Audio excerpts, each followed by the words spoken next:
Hello and welcome. Today we're going to talk to you about issues relating to Comex and other similar schemes. We're going to talk about some recent developments and some emerging risks, and we're also going to talk about ways you might be able to address those.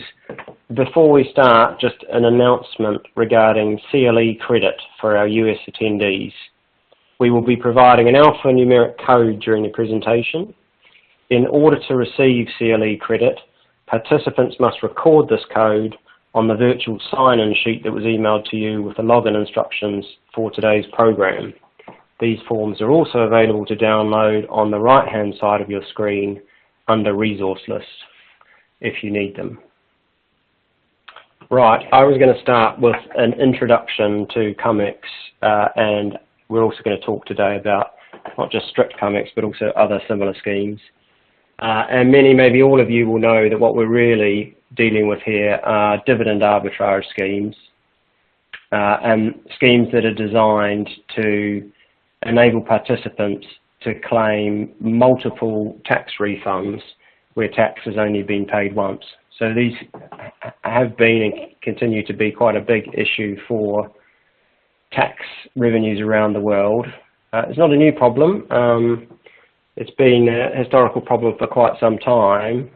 It's been particularly high profile recently in Germany, and shortly Jan is going to talk us through how matters have developed in Germany and the current status of those. It's also been an issue in the past in the US, for example. What we really wanted to talk about today, though, was some recent developments, and we hope today will be of interest to all sorts of listeners. So there may be some listeners who have not yet been caught up in the Comex and dividend arbitrage scandals, but would like to learn about their potential future exposures. And we hope today will also be relevant to firms who have been involved, and we know there are quite a few of those, but who want to learn some more about what's happened recently and how their exposure might be changing in the future. Now, I've been asked to begin by giving an example of a form of German Comex trading. It's probably not actually the case that you need to understand this in detail for the rest of our presentation, but we thought we would just give an example. This slide here is not Comex trading. Instead, I'm just going to start with what might be a more ordinary situation involving a dividend payment. So we have here a man called Albert, and he owns 10 million euros of shares in Company AG. And Company AG decides that it would like to issue a dividend which for Albert will be worth 100,000 euros. But it doesn't pay Albert all of the 100,000 in this situation. Instead, as sometimes happens in Germany, it deducts 25% of that at source, and instead it pays Albert the remaining 75,000, and it also gives Albert, or enables Albert to obtain, a withholding tax certificate for the remaining 25,000. And Albert will be able to use that, or may be able to use that certificate in the future to reduce his tax or even to claim a tax refund. Now I'm going to talk through an example, a simplified example of a German Comex transaction. And the starting point is similar.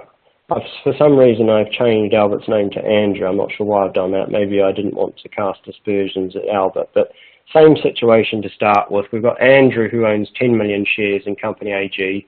But this time we've introduced two new actors as well, Bill and Kathy. Now let's say that shortly before dividend payment date, so after a dividend has been announced but before it's been paid, Bill and Kathy agree that Bill will short sell Kathy 10 million euros of shares in Company AG. So Bill doesn't own the shares yet, that's what short selling is, but he promises to deliver them to Kathy in due course. So that leaves us with this position here. Now let's say we see the same dividend payment to Andrew. So same as before, this is a payment of a dividend worth 100,000 euros. So that leaves us in this position here. Andrew has received €75,000 plus his €25,000 withholding tax certificate, and he still holds his shares. Now, the shares were worth €10 million before the dividend was paid. You know, that was with the dividend, or cum dividend if you speak Latin. But now that the dividend has been paid, of course, they're worth less. So after the dividend, without the dividend, or ex-dividend if you speak Latin, they're worth €9.9 million. And that's why this is called cum-ex trading, because it involves trading of shares across dividend payment dates, sometimes with dividend, sometimes without dividend. Now let's say after that, Bill contacts Andrew and says, Andrew, I actually need exactly that amount of shares because I promised to deliver these to Kathy, so can I buy them off you? So let's say that Andrew and Bill agree to buy these shares, so they exchange the market price. The shares go to Bill, money goes to Andrew, only 9.9 million goes to Andrew, because that's what the shares cost. And this leaves Bill with €100,000 of the money Kathy has paid to him or has promised to pay to him. So that leaves us in this position. Now Bill can complete his transaction with Kathy. He can deliver the shares to her, but the shares are only worth €9.9 million now, and Kathy paid 10 million, of course. So Bill also transfers money, but he's only here transferring €75,000. So that leaves the position here. Now, why has Bill only transferred €75,000? That's because of this. Kathy can also obtain a withholding tax certificate for the remaining $25,000. So this is the outcome of this transaction, with Kathy made whole for her 10 million, Andrew left with 10 million, and Bill still holding €25,000. Now, why is this a problem? Well, of course it's a problem because we've now generated 2 withholding tax certificates, even though the tax has only been paid once. So if Andrew, Bill and Kathy are all colluding together, they can share that €25,000 between them.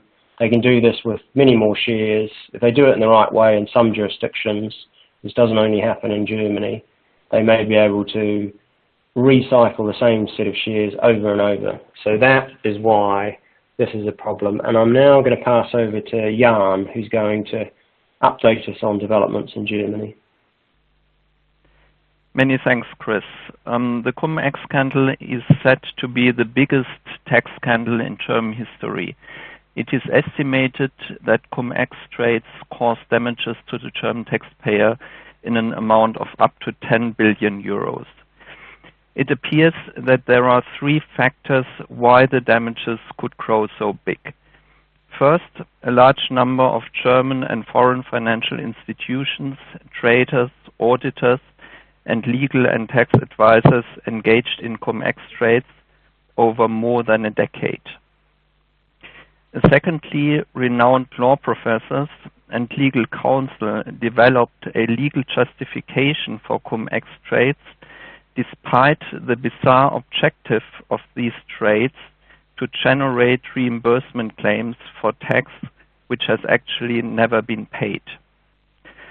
Thirdly, there has been a complete failure of the German tax authorities up to the Federal Ministry of Finance, which did not react in an appropriate and timely manner, although this trading model had been known for many years. To give you a short historical overview, it has come to light that already in the early 1990s, cum-ex trades were systematically conducted. In 2002, the German Banking Association sent a letter to the Federal Ministry of Finance warning about cum-ex trades and asking for a change in law in order to minimize the liability risks of its members. However, it took the legislator until 2007 to make a first attempt to close the loophole.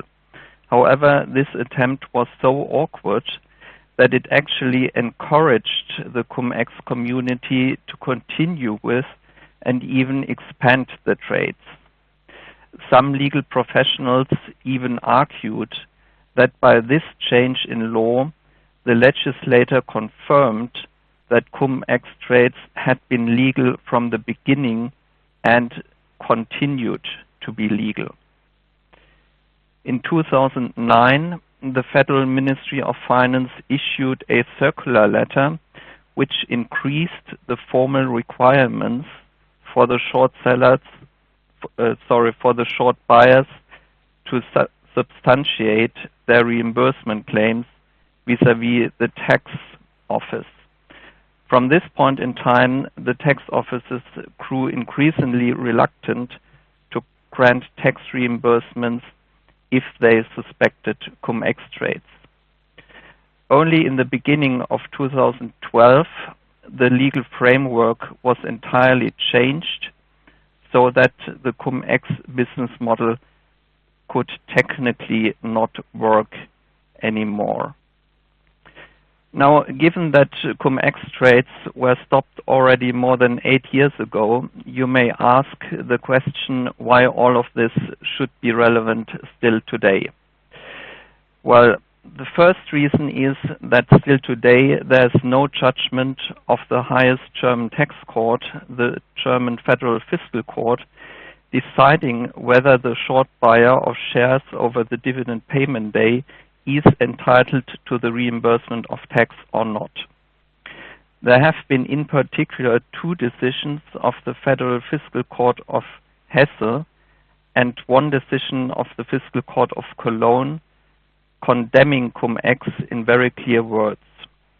The latter decision has been appealed to the Federal Fiscal Court. This appeal is still pending. So even today, it is ultimately an open question whether the short buyer is entitled to the tax reimbursement. But if it is decided that such claim does not exist, and I personally find this quite likely, this will trigger the appetite of the short buyers to seek compensation for their losses from their former trading partners, namely the short sellers, the custodian banks, intermediaries, brokers, legal and tax advisors, their former management, etc., etc. In this context, it should be noted, as Chris has already outlined, that in cum-ex transactions, the actual profit is made by the short seller in the first place. This is because the short seller receives from the short buyer payment for shares cum dividend, but delivers only shares ex dividend plus the net dividend. So the profit of the short seller is the difference between the gross and the net dividend. In the same amount, the short buyer suffers a loss. In order to compensate this loss, the short buyer requires the tax reimbursement.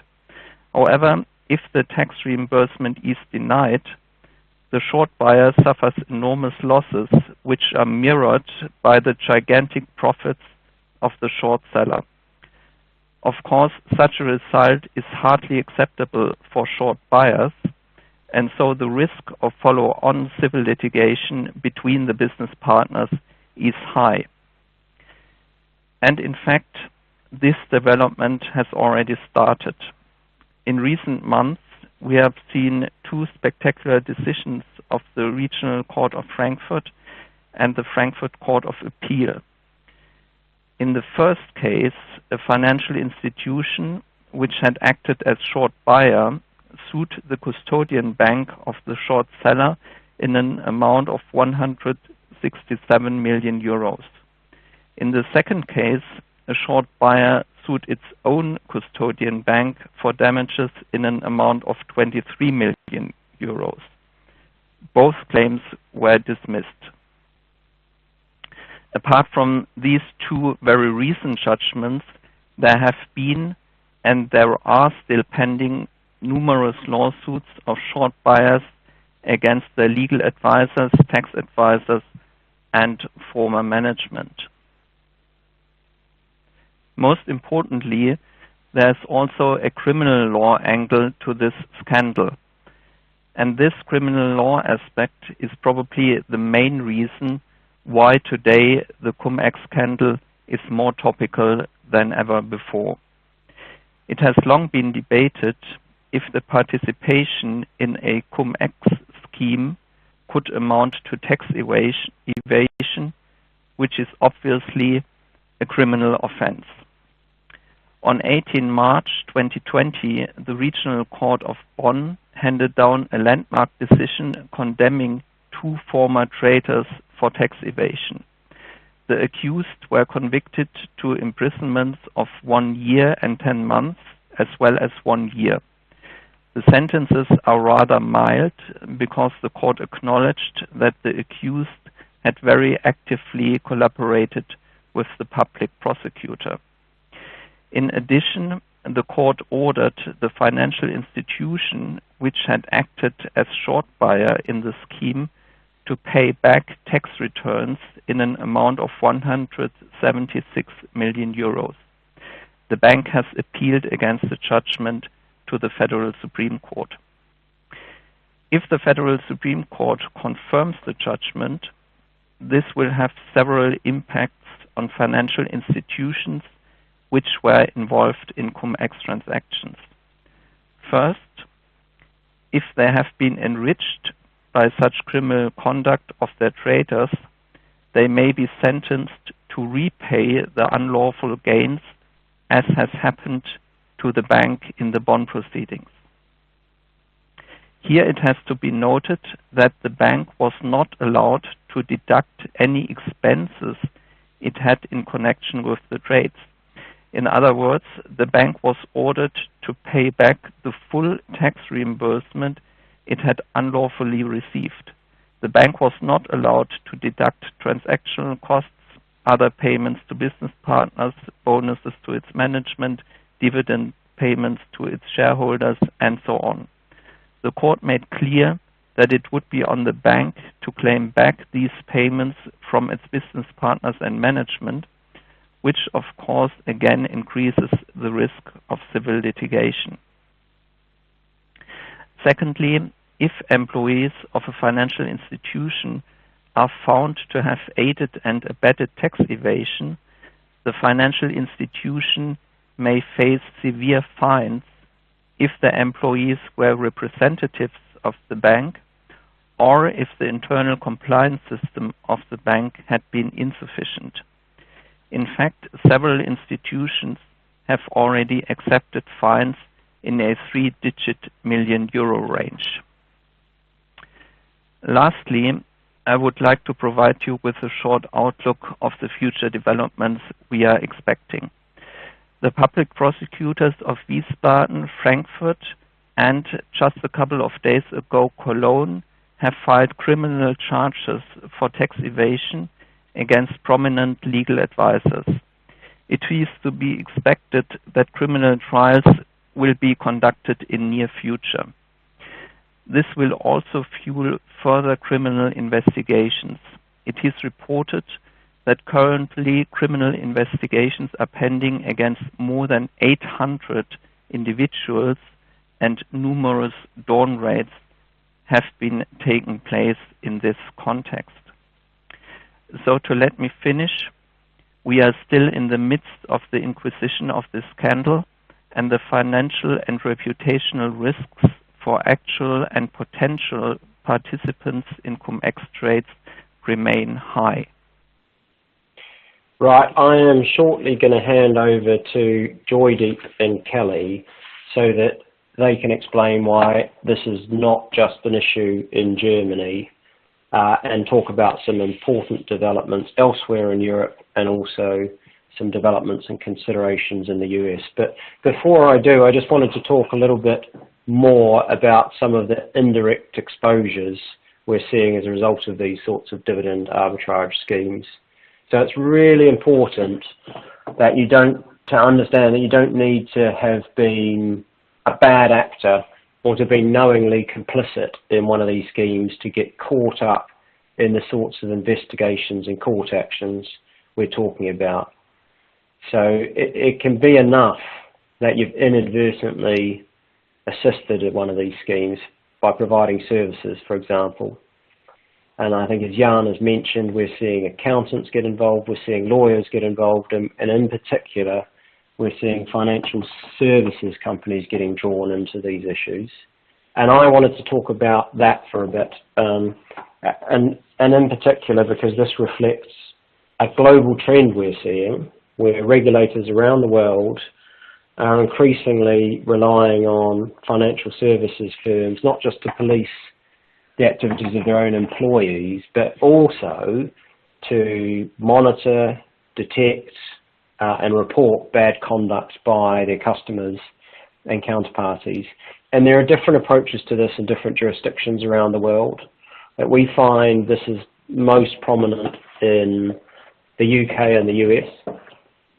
In the UK, for example, the FCA has made it clear that if it finds that a regulated financial services firm has inadvertently assisted an unlawful dividend arbitrage scheme, it will consider whether that might be a breach of that firm's obligations to have adequate systems and controls in place, and it may consider enforcement action against the firm. And I saw a very recent report in the last few days, I think, that said that the FCA has 14 open investigations against firms relating to these schemes and 6 against individuals. And Joydeep is going to talk in a minute about European developments, including an important paper that was published by ESMA at the end of last month. And that is a really interesting place to go and to read if you're interested in learning more about the sorts of ongoing activities being undertaken by the FCA and other regulators in Europe. And to some extent, it provides a roadmap for other regulatory authorities to take further action, something we might talk about later if we have time. I was going to cover off again a bit about the sorts of services that might get firms caught up in one of these scandals. And Jan's mentioned it to some extent, but there's a very wide variety, and that ESMA paper and some other guidance, for example, refers to the involvement in investigations of brokers, dealers, custodians, market makers, prime brokers, settlement agents. Is very broad, and the ways you can get involved can be quite broad as well. I mean, a good example, an increasing example at the moment, would be a regulator or law enforcement agency approaching a firm and saying, look, in another ongoing investigation, we have found out that you were a service provider to a bad actor. We would like a bit more information about that, please. So that could be one way. Also, something that may increase in the future, it's on record that both the FCA in the UK and the BaFin in Germany have developed algorithms to monitor for trading that they consider has a higher risk of involving unlawful dividend arbitrage, and they do that using the transaction reporting data that are regularly provided by firms. So that is another increasing risk, that a regulator shows up to a firm and says, we've detected the following patterns in your trades which we think are problematic, in your trades on behalf of your customers which we think are problematic. Why haven't you detected and reported these to us yourselves? So these are the sorts of indirect exposures we're seeing increasing at the moment. Now, that's probably of most interest to firms who maybe haven't yet become involved in any of the ongoing investigations or litigations or the scandals, but are interested in understanding what their future exposure might be. But it may also be, I think, also worth thinking about, even if you are a firm who's already involved, maybe already deep into the detail of these schemes. Just something to bear in mind as you think about what Jan has said, and as we now start to talk through, as Joydeep talks through developments in Europe, and Kelly will talk us through recent developments and considerations in the US. I think this indirect exposure is a thing to focus on. Now, before I hand over to Joydeep, very important part of our presentation, I need to give this CLE credit number. So in order to receive CLE credit, participants must record this code on the virtual sign-in sheet that was emailed to you with the login instructions for today's program. These forms are also available to download on the right-hand side of your screen under Resource List if you need them. And the code is 27CLR2010, and you can see that on the slide here. Now I will hand over to Joydeep. Hi everyone, this is Joydeep Sengupta from the Mayor Brown Paris office in the Compliance, Investigations and Regulatory practice.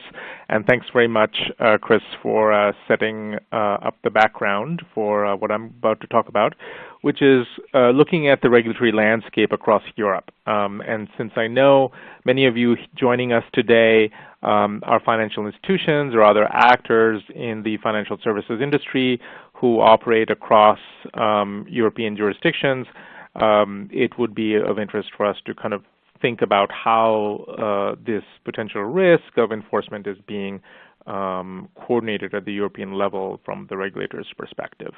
So maybe we go back a little bit in time and go back to November 28th of 2018, which is when the European Parliament had asked the European Securities Market Authority, ESMA, and the European Banking Authority, the EBA, to conduct an inquiry into dividend arbitrage trading schemes such as cum-ex or cum-cum in order to assess potential threats to the integrity of financial markets and to national budgets.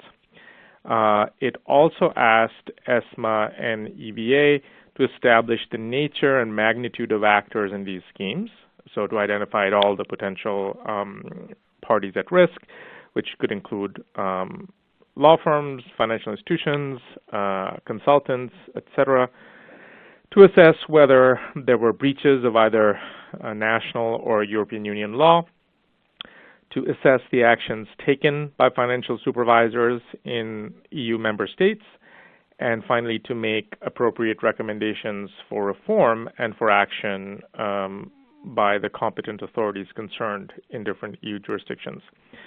So as a result of this work, the European Banking Authority published on the 12th of May of this year a report into its inquiry into the dividend arbitrage schemes, both cum-ex and cum-cum, and it announced a 10-point action plan to enhance the future regulatory framework. So we'll go into that in a little bit detail in a subsequent slide.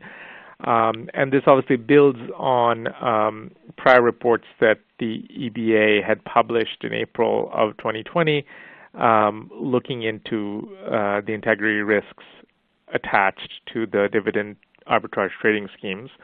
What's interesting at a first glance at this, in looking at this report, is that there is quite a bit of divergence in the legal analysis and also the understanding by national authorities as to the legality of these schemes under domestic law. And as a result, I think what we're going to see is a bit of divergence, but as more information gets collected as a result of these investigations, that legal analysis might change as to whether there was intentional wrongdoing or not in some instances. So we can move on to the next slide. So moving on to the next slide, which is the coordination of approaches between member states and competent authorities. And the idea here is to give you a big picture view of what we have seen based on publicly available information of what the regulatory authorities are thinking of at the EU level and within individual jurisdictions, and also what we can anticipate will come in the coming months.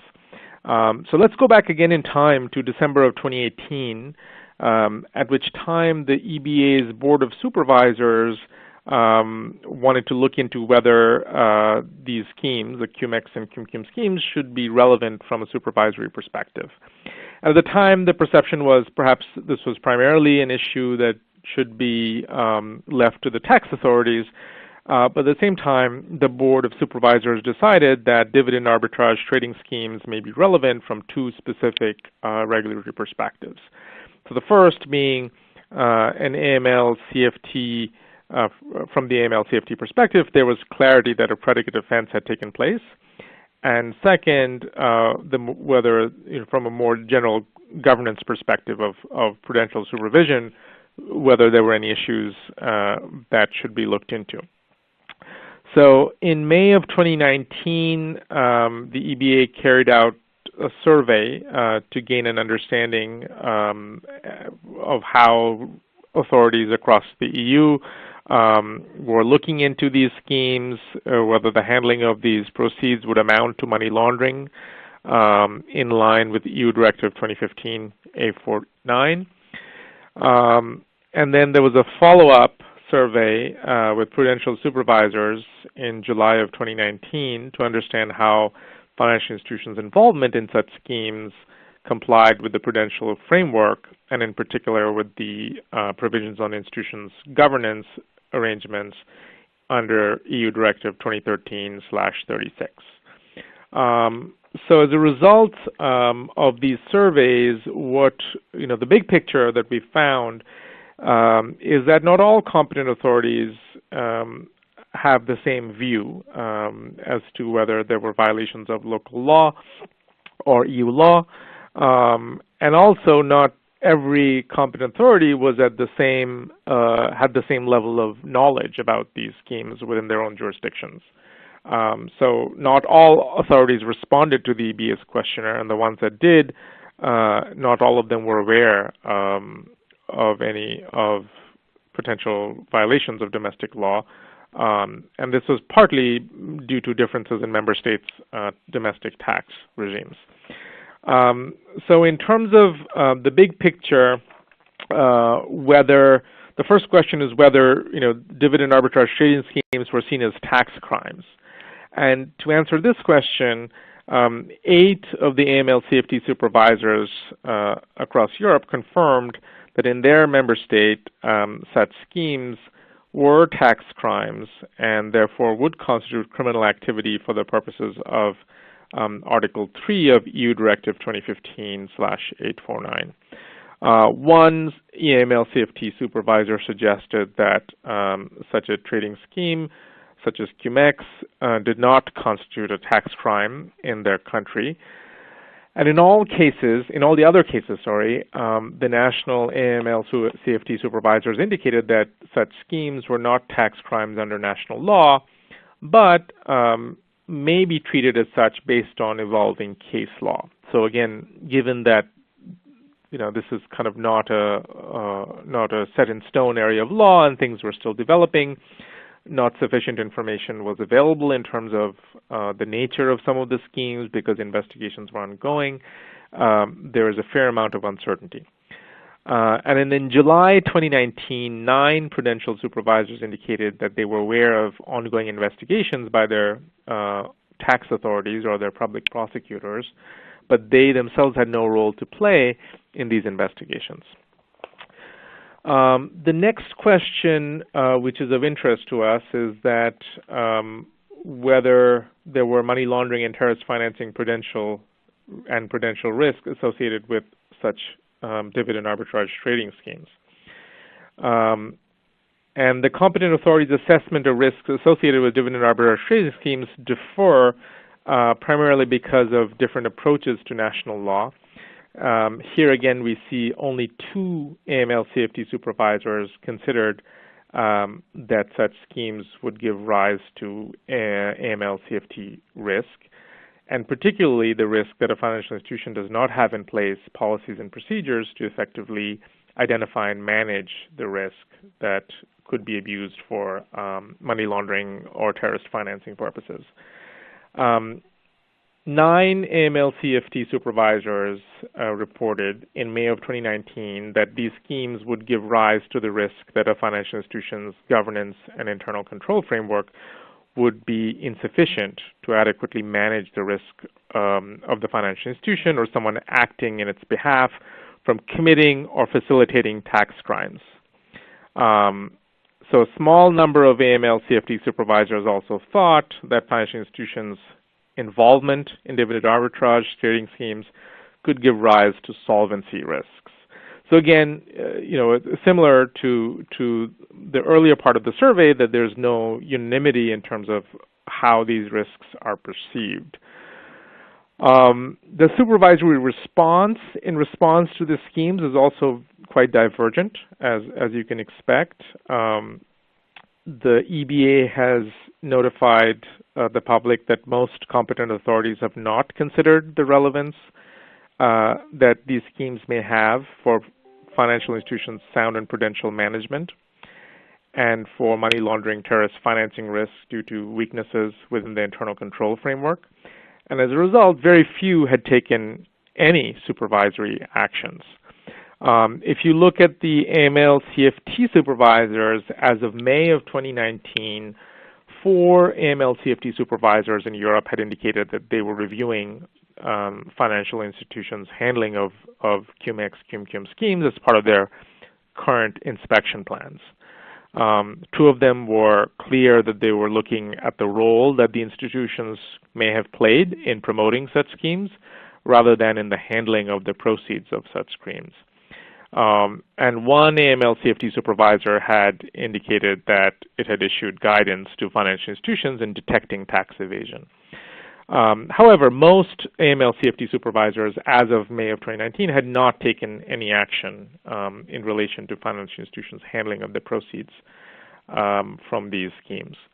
And partly this is because in many instances the supervisors were waiting for the outcome of any ongoing criminal investigations before considering whether they would proceed with enforcement actions.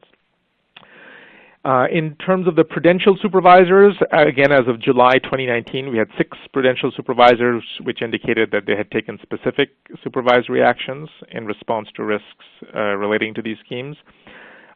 In most cases, this consisted of targeted on-site inspections or thematic reviews of financial institutions' practices.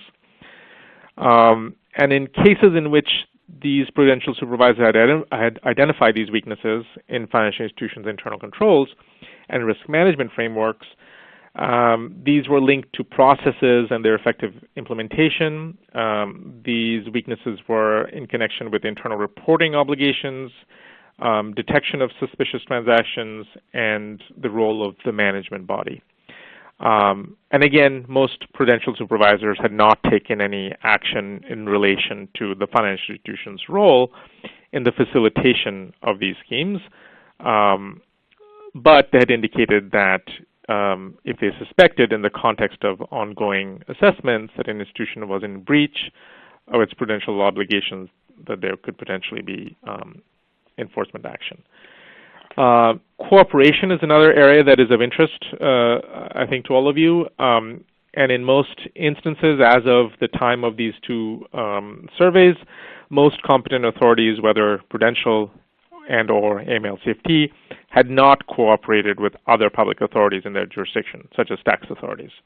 And that is because in some instances, there were no such Cumex or cum schemes that were identified as of the time of the survey. And then 3 competent authorities that had identified failings had reached out to competent authorities in other member states in light of the international nature of these schemes. So this is the area where we're expecting more action as more information comes to light, as investigators find out more information and share that with their supervisors. There could be further requests for information sharing. And in spite of the link between these dividend arbitrage schemes and tax crimes, as of the date of this report from April of 2020, only 1 competent authority had cooperated with a tax authority in their member state. So what are the expectations of the EBA going forward that they had set forth at the time of this report, which was in April? So some key areas to keep in mind is that where appropriate, competent authorities are encouraged to take mitigating measures that are commensurate with the risk that they identify. So some examples of mitigating measures that the EBA has set forth that may be relevant could be setting out regulatory expectations and providing guidance to financial institutions. So you can look forward to potentially getting further guidance from your national regulators. Competent authorities are invited to look into the ESMA's report and its preliminary findings on this scheme. So we'll talk about that in the next slide. It's also likely that authorities will be carrying out targeted inspections in cases of concern, or they would be conducting fact-finding and thematic reviews of several institutions to inform the competent authorities' understanding of the nature and the scale of the risks. And in doing so, they will, in particular, be looking at the adequacy of the institution's assessment of its risks associated with these schemes, their capacity to identify customers who may be using these schemes for illicit purposes, the existence of adequate and effective internal governance and control frameworks, including AML CFT frameworks, the accountability of staff at all levels, including those who are capable of performing their roles in line with the institution's risk appetite and risk capacity, and everyone's favorite tone at the top, and the extent to which management bodies promote, monitor, and assess the risk culture. We can also expect more cooperation and information exchange overall across all relevant authorities and prudential and AML CFT competent authorities, obviously under with the caveat that this would be subject to applicable laws, and in some jurisdictions there might be some barriers to the sharing of especially tax information. And in the context of entry of force of EU Directive 2019/878, which makes the explicit link between AML and CFT and the prudential framework, the EBA has indicated that it may consider additional efforts, which include amending its guidance on internal governance and the guidance on assessment of suitability of members of the management body, key function holders to address and reinforce relevant requirements. They may consider to update the European Supervisory Authority's risk factors guidelines with more specific risk factors relating to tax crimes. They may update their supervisory review and evaluation process guidelines with regards to the section on governance, including the link with AML CFT, and additional monitoring and following up on the points that these reports raise through participation in supervisory colleges through 2020. So moving on to what's next in terms of the action plan that's been outlined by the EBA, which is quite concrete, and it's a 10-point action plan. The first item is that the EBA will therefore amend its prudential guidelines on internal governance in order to ensure that the management bodies develop and adopt and promote high ethical and professional standards. In particular, they will focus on policies and procedures implemented by institutions that will need to set out principles on and provide examples of acceptable and unacceptable behaviors, linked in particular to misconduct and financial crime, which will include tax crimes through dividend arbitrage schemes. And the amended guidelines would be consulted by the third quarter of 2020 and are expected to be finally adopted by the first quarter of 2021. The second point is the EBA will amend its prudential guidelines of the assessment of the suitability of members of the management body and key function holders. So this is important to make sure that tax offenses, including when committed through dividend arbitrage schemes, are considered in the assessment. And the amended guidelines is planned to, again, be finally adopted by the first quarter of 2021. Third, the EBA will amend its prudential guidelines on supervisory review and evaluation process, the SREP, with regards to the section on governance in order to include appropriate references to tax crimes such as dividend arbitrage schemes and to reflect the relevant amendments in the guidelines on internal governance and the fit and proper assessments. So these, again, are expected to be finalized by the fourth quarter of 2021, but some of the initial elements are likely to be published in earlier than that, I think in the fourth quarter of 2020. Fourth, the EBA will monitor, in the context of preparation of supervisory convergence reports due in the second quarter of 2021, how the prudential colleges have followed up in a risk-based approach on the guidance that's embedded in the 2020 convergence plan. Fifth, the EBA will assess the responses the EBA receives in its consultation on its guidelines on money laundering and terrorist financing risk factors, and it'll try to identify whether the existing references to tax crimes contained in the draft guidelines are sufficient to address the risks arising from dividend arbitrage trading schemes. Sixth, the EBA will amend its guidelines on risk-based AML-CFT supervision under Article 4810 of AMLD4 to include additional requirements on how AML-CFT competent authorities should, in a risk-based approach, identify, assess, and address money laundering and terrorist financing risk associated with such tax crimes and such as illicit dividend arbitrage schemes. And the draft guidelines, again, are expected to be finalized in 2021. Seventh, the EBA will amend its biennial opinion on money laundering and terrorist financing risks, including under Article 6.5 of AML Directive 4, by assessing money laundering terrorist financing risk associated with tax crimes in greater detail than the previous version the opinion already had considered. Again, the next opinion is planned to be published in the first quarter of 2021. Eighth, the EBA will continue to allocate in its ongoing multi-annual program of staff-led AML-CFT implementation reviews of AML-CFT competent authorities explicit time to authorities handling of money laundering terrorist financing risks associated with tax crimes where such risks are significant. And this summary report on the implementation reviews will be published in the second quarter of 2021. Ninth, monitor the discussions in AML-CFT colleges and intervene actively as necessary to ensure that AML-CFT colleges for financial institutions that are exposed to significant money laundering terrorist financing risks and associated tax crimes are addressed. And the EBA will publish its first report on the functioning of the AML-CFT colleges in the fourth quarter of 2020. And finally, the 10th point, the EBA will carry out an inquiry under Article 22 of the EBA regulation into the actions taken by financial institutions and national authorities within their competencies to supervise compliance with requirements applicable to dividend arbitrage trading schemes.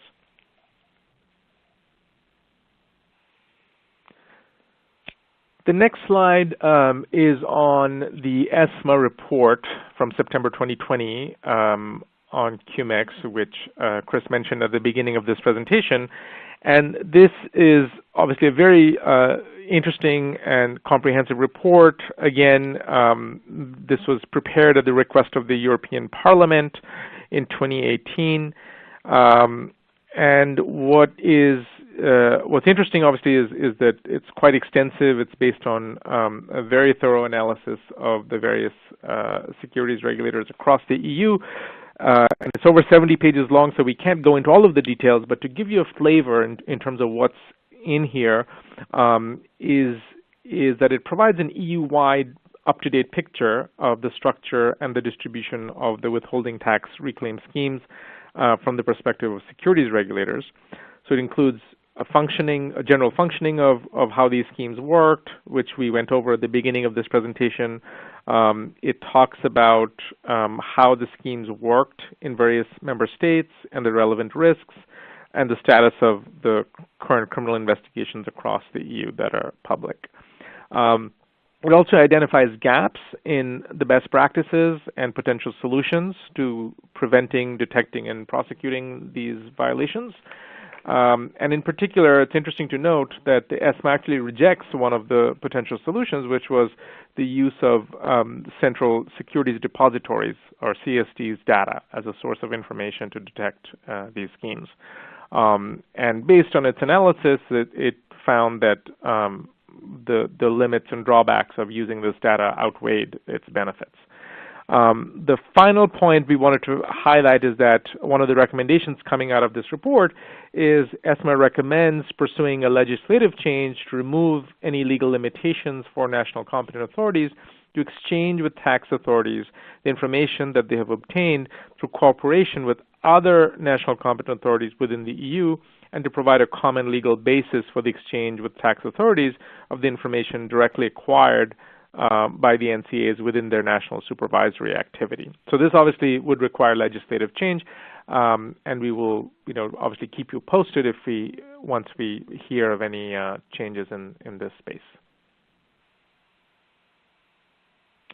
So the next slide is really asking the question, what should you be doing if you are sitting in the chair of the general counsel or the chief compliance officer or a member of the board?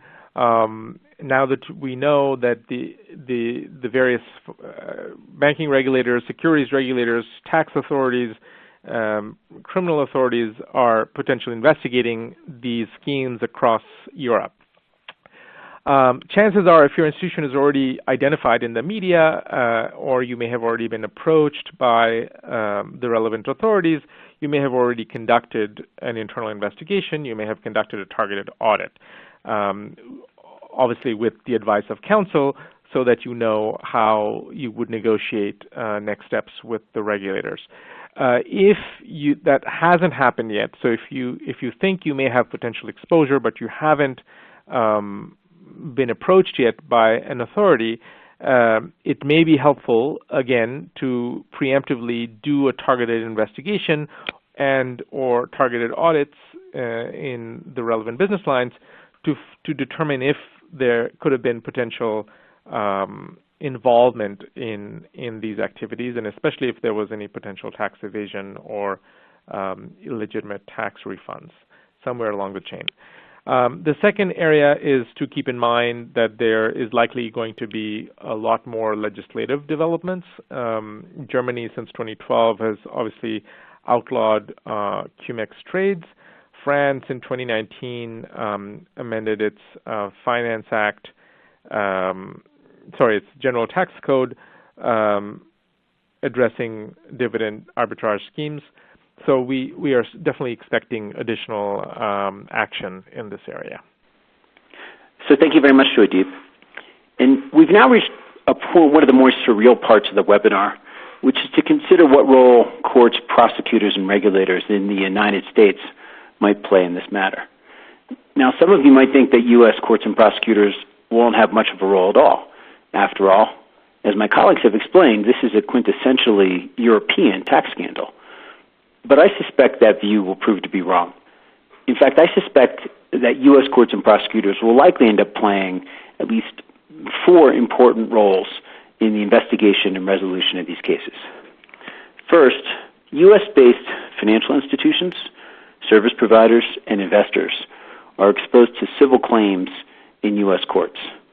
In fact, a number of U.S. pension funds that allegedly benefited from Comex trading are already facing litigation in the Southern District of New York. And we'll talk more about those actions in a minute. Second, the U.S. Supreme Court held more than 15 years ago that foreign tax evasion is indictable under the wire fraud statute, and moving the proceeds of wire fraud through the banking system could easily be indicted as money laundering. So there's at least the potential for the Department of Justice to bring criminal claims against U.S. persons or companies who participated in or benefited from Comex trading. Third, even if the Department of Justice elects not to file its own charges, there's a very high likelihood, almost certainty actually, that it will be involved in assisting foreign prosecutors and regulators. Indeed, cross-border cooperation in criminal matters is by now routine.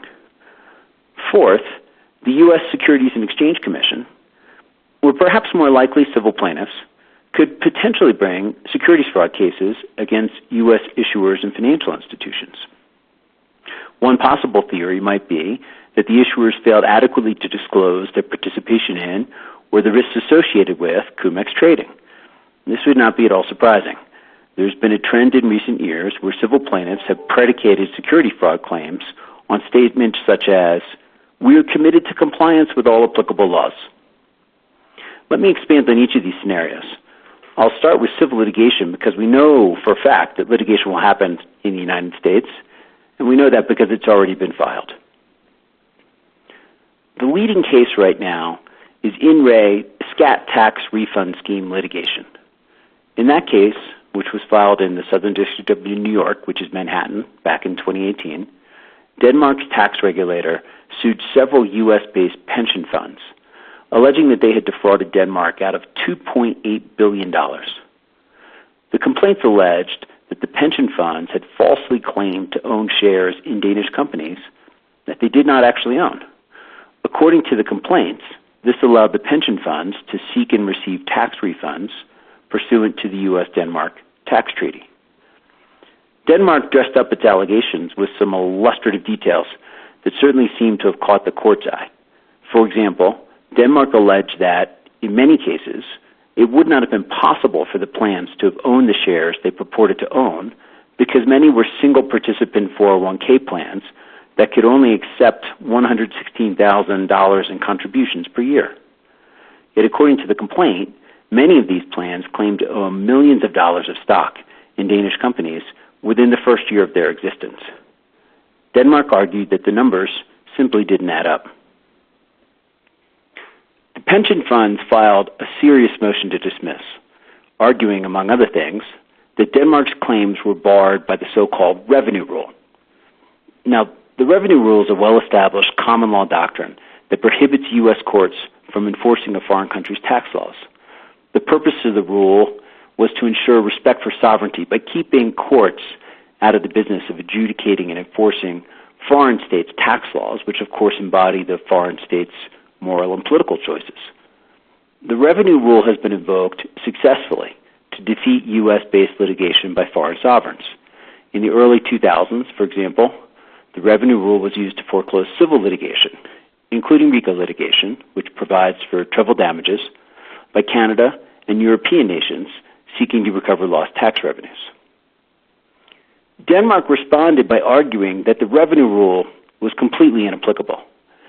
Denmark claimed that it was not seeking to collect lost tax revenues and that it did not need to prove any acts of evasion. Instead, Denmark argued that it was seeking damages arising out of theft or garden variety fraud. Last year, in a published opinion, Judge Kaplan sided with Denmark. He acknowledged that the revenue rule prohibited courts from hearing claims by foreign sovereigns that sought direct or indirect enforcement of their tax laws. And he left open the possibility that the revenue rule might block the Danish claims in their entirety once all the facts emerged. But he denied the motions to dismiss because he concluded that the complaint's factual allegations, if true, described a fraud or a theft, not tax evasion. In the court's view, the pension plan simply made false claims to a governmental body in order to obtain money or property. The fact that the governmental entity happened to be a taxing authority did not convert the case into an effort to enforce Danish tax law. As the court put it, it would not, quote, countenance defendants' attempts to use the status of the victim they allegedly chose to target in this fraud to block the victim from obtaining relief, unquote. Accordingly, the court allowed the cases to move into discovery, which is ongoing. Now, it remains to be seen whether the Danish regulator will prevail, of course, and it is clear from the face of Judge Kaplan's ruling that the revenue ruling will limit the sorts of cases that can be brought in the United States. But it's also clear from Judge Kaplan's ruling that it opens the door for additional litigation against U.S.-based entities, including financial institutions, pension plans, law firms, and third-party service providers, for fraud-based claims arising out of Comex trades. It's going to be interesting to see how many such claims will end up being litigated here in the United States. Now let me switch to my next topic, which is the potential for criminal charges in the United States.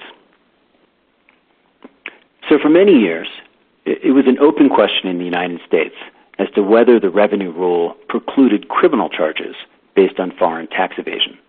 By the late 1990s, there was a clear split in authority, with some circuits holding that it did and others holding that it did not. In 2004, the U.S. Supreme Court announced that it would hear a case with the potential to resolve that conflict. It was called Pascuantino versus United States. The facts in Pascuantino were fairly straightforward. The defendants allegedly smuggled substantial quantities of liquor between the United States and Canada. In those days, Canada imposed very high taxes on imported liquor, so the defendants had a significant economic motive. To execute the scheme, the defendants often relied on fraudulent means, such as by making false statements to Canadian customs inspectors. And according to the grand jury, the defendants also used interstate phone calls to help execute the scheme, which is what the DOJ relied upon to establish federal jurisdiction. The grand jury thus returned an indictment alleging that the defendants had violated the wire fraud statute. The defendants filed a motion to dismiss the charges, arguing that the revenue rule precluded the prosecution in its entirety. The district court denied the motion and proceeded to trial, where the defendants were convicted on multiple wire fraud counts. On appeal, the defendants renewed their claim that the revenue rule barred their convictions. The three-judge panel that heard the appeal split. Two judges found that the revenue rule prohibited the convictions. One judge found that it did not. The government then petitioned the entire Court of Appeals to hear the case. So-called petitions for en banc hearing are rarely granted, but this one was. And after another round of briefing and argument, the Court of Appeals vacated the panel's opinion and reinstated the defendants' convictions. The Supreme Court then took up the case. After still more briefing, it issued a divided opinion. 5 justices voted to affirm the criminal convictions. 4 justices voted to reverse. The court reasoned that the plain text of the wire fraud statute reached the defendant's conduct. The wire fraud statute really only has 2 elements. It criminalizes any, 1, scheme to defraud, 2, that is directed at money or property. The court readily concluded that the defendants had engaged in a scheme to defraud, given that they misled Canadian customs authorities. And the court reasoned that the right to collect money, in this case tax revenues, was a property interest, at least in Canada's hands. The court then considered whether the revenue rule required a different result. After surveying the rule's history, the court concluded that it did not. The court pointed out that no case had ever held that the revenue rule prohibited the U.S. government from enforcing its own criminal laws. And the court also noted that enforcing the wire fraud statute would not put courts in the position of evaluating the merits of a foreign government's tax laws. Pascuantino leaves open the possibility that the U.S. Department of Justice could bring criminal charges against people or companies that evade European taxes. Now, to be clear, I'm not saying that the U.S. DOJ is likely to bring charges like that, but I am saying that it's possible. Criminal charges probably wouldn't be limited to wire fraud either. If there is a criminal case, money laundering charges are also very likely.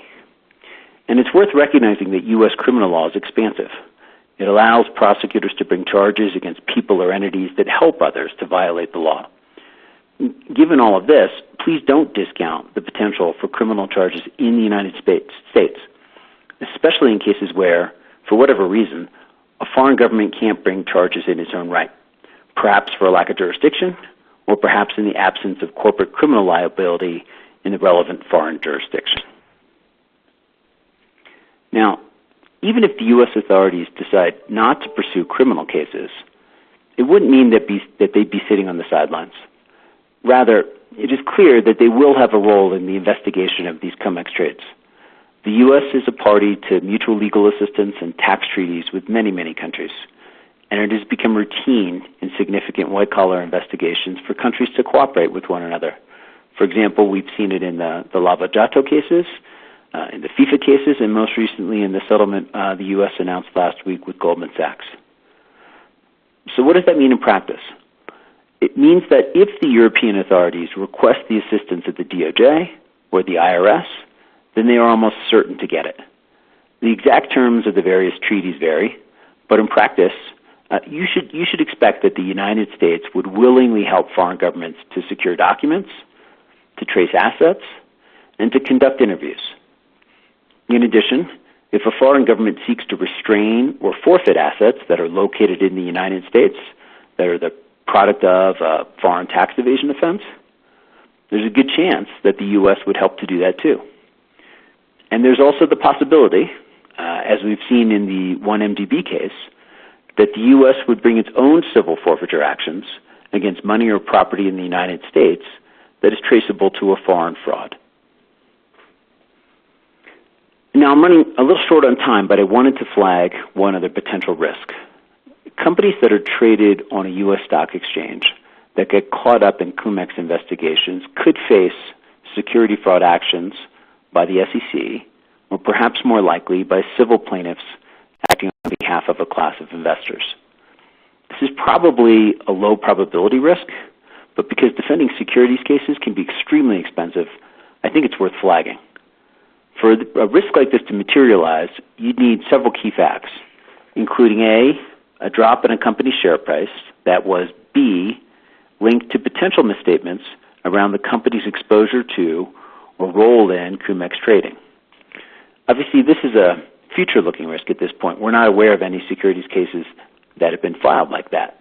But if you're with a publicly traded company, it's worth thinking about how you're discussing and disclosing your possible Comex exposures.